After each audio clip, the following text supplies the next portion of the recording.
नमस्कार विद्यार्थी मित्रांनो, स्वागत आहे तुमचे आपल्या YouTube चॅनलमध्ये. आज आपण बघणार आहोत इयत्ता 9वी भूगोलातील 8वा स्वाध्याय अभ्यास अर्थशास्त्राशी परिचय. चला तर मग बघूया आपल्या स्वाध्याय अभ्यासातील पहिला प्रश्न. आपला प्रश्न एक आहे, वर्तुळातील प्रश्नचिन्हांच्या जागी योग्य माहिती भरून अर्थव्यवस्थेचे प्रकार स्पष्ट करा. इथे तुम्हाला जी डायग्राम दिली आहे ती इमेज याच्यामध्ये जे क्वेश्चन मार्क दिले आहे ह्या रिकाम्या जागा आपल्याला भरायच्या आहेत प्रश्नचिन्हांच्या जागा. चला तर बघूया पुढच्या पेजमध्ये त्याची उत्तरे. तर उत्तरे तुम्हाला दिले आहे, जसे की कमाल नफा मिळवणे, व्यवस्थापन खाजगी व्यक्तीकडे, जर्मनी, जपान आणि अमेरिका. नेक्स्ट आहे भांडवलशाही अर्थव्यवस्था. इथे आहे मिश्र अर्थव्यवस्था. अजून व्यवस्थापन खाजगी व्यक्ती व सरकारकडे. आणि खाली आहे समाजवादी अर्थव्यवस्था, म्हणजे भांडवलशाही अर्थव्यवस्था, मिश्र अर्थव्यवस्था आणि समाजवादी अर्थव्यवस्था यांची तुम्हाला दिले आहे. जसे की चीन, रशिया व्यवस्थापन सरकारकडे आहे आणि समाज कल्याण हित साधने. भांडवलशाहीची अर्थव्यवस्था काय आहे? जर्मनी, जपान आणि अमेरिका या देशांकडे आहे. व्यवस्थापन खाजगी व्यक्तींकडे असते आणि कमाल नफा मिळवणे. तर मिश्र व्यवस्था कोणाकडे आहे? भारत, स्वीडन व युनायटेड किंगडमकडे आहे. जसे की व्यवस्थापन खाजगी व्यक्ती व सरकारकडे आहे, नफा व समाजकारण यांचा समन्वय साधणे. ही त्याची उत्तरे आहे. प्रश्न 2 आहे, स्पष्टीकरण लिहा.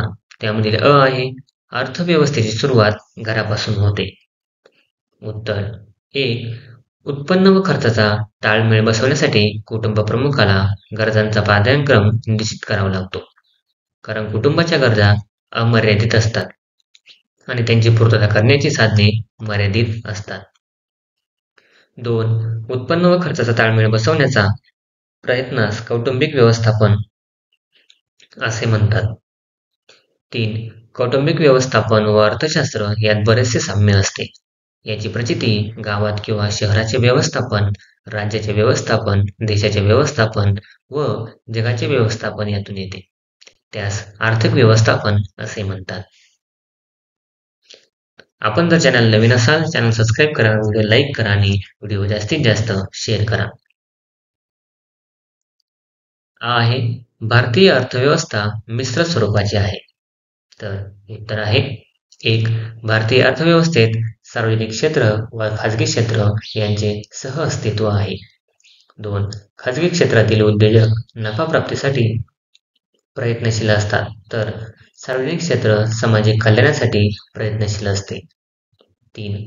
अशा प्रकारे भांडवलशाही अर्थव्यवस्था आणि समाजवादी अर्थव्यवस्थेतील वैशिष्ट्ये भारतात आढळून येतात. म्हणून असे म्हटले जाते की भारतीय अर्थव्यवस्था मिश्र स्वरूपाची आहे. ही प्रश्न आहे, अर्थव्यवस्थेनुसार जगातील देशांचे 3 प्रकार पडतात. एक आहे उत्तर, अर्थव्यवस्थेत उत्पादन साधनाची मालकी काही देशात खाजगी व्यक्तींकडे तर काही देशात सरकारकडे असते. तसेच काही देशात खाजगी व सरकारी मालकी एकत्रपणे आढळून येतात. 2. काही अर्थव्यवस्थांचा मुख्य हेतू नफा मिळवणे हा असतो, तरी सामाजिक कल्याण साधणे हा काही अर्थव्यवस्थांचा मुख्य असतो. तसेच काही अर्थव्यवस्थांमध्ये नफा प्राप्ती व सामाजिक कल्याण यांचे सहअस्तित्व असते. 3. अर्थव्यवस्थाच्या स्वरूपानुसार त्यांची भांडवलशाही अर्थव्यवस्था, समाजवादी अर्थव्यवस्था आणि मिश्र अर्थव्यवस्था असे वर्गीकरण करण्यात येते. या अर्थाने जगातील देशांचे अर्थव्यवस्थेच्या स्वरूपानुसार 3 प्रकार पडतात. आपण जर चॅनल नवीन असाल, चॅनल सबस्क्राईब करा, व्हिडिओ लाईक करा आणि व्हिडिओ जास्तीत जास्त शेअर करा. प्रश्न 3 आहे, खालील प्रश्नांची एका वाक्यात उत्तर लिहा. त्यातील अ प्रश्न आहे, व्यक्तिगत व कौटुंबिक व्यवस्थापन कोणत्या आर्थिक घटकाशी संबंधित असते?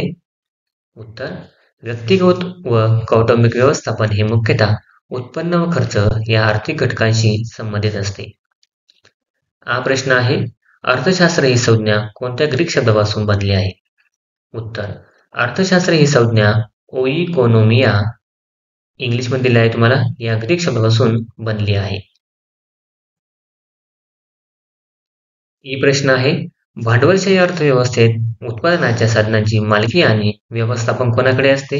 उत्तर, भांडवलशाही अर्थव्यवस्थेत उत्पादनांच्या साधनांची मालकी आणि व्यवस्थापन खाजगी व्यक्तींकडे असते. प्रश्न आहे पुढचा, जागतिकीकरण म्हणजे काय? उत्तर, देशाच्या अर्थव्यवस्थेला जागतिक अर्थव्यवस्थेची एकरूप करणे म्हणजे जागतिकीकरण होय. Thanks for watching video. इयत्ता 9वीच्या मराठी, सेमी आणि इंग्रजी या माध्यमांच्या सर्व विषयांच्या स्वाध्यायाच्या नवनवीन व्हिडिओसाठी चॅनलला सबस्क्राईब नक्की करा. व्हिडिओला लाईक करा, कमेंट करा आणि वर्गमित्रांना शेअर करा.